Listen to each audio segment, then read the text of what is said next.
فبأي آلاء ربكما تكذبان يخرج منهما اللؤلؤ والمرجان فبأي آلاء ربكما تكذبان وله الجوار المنشآت في البحر كالأعلام فبأي آلاء ربكما تكذبان كل من عليها فان ويبقى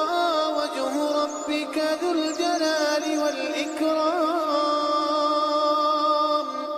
فبأي آلاء ربكما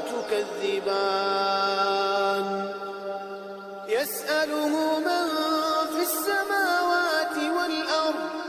كل يوم هو في شأن فبأي آلاء ربكما تكذبان سنفرغ لكم أيها الثقلان فبأي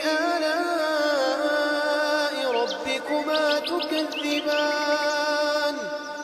يا معشر الجن والإنس إن استطعتم أن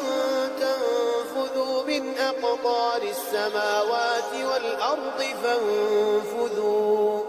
لا تنفذون إلا بسلطان فبأي آلاء ربكما تكذبان يرسل عليكما شواظ من نار ونحاس فلا تنتصران فبأي آلاء ربكما تكذبان فإذا انشقت السماء فكانت وردة كالدهان فبأي آلاء ربكما بسم الله الرحمن الرحيم والضحى والليل إذا سجى ما ودعك ربك وما قلى وللآخرة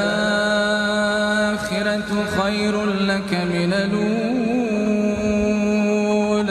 ولسوف يعطيك ربك فترضى أم يجدك يتيما فآوى ووجدك ضالا فهدى ووجدك عائلا فأغنى فأما اليتيم فلا تقهر وأما السائل فلا تنهر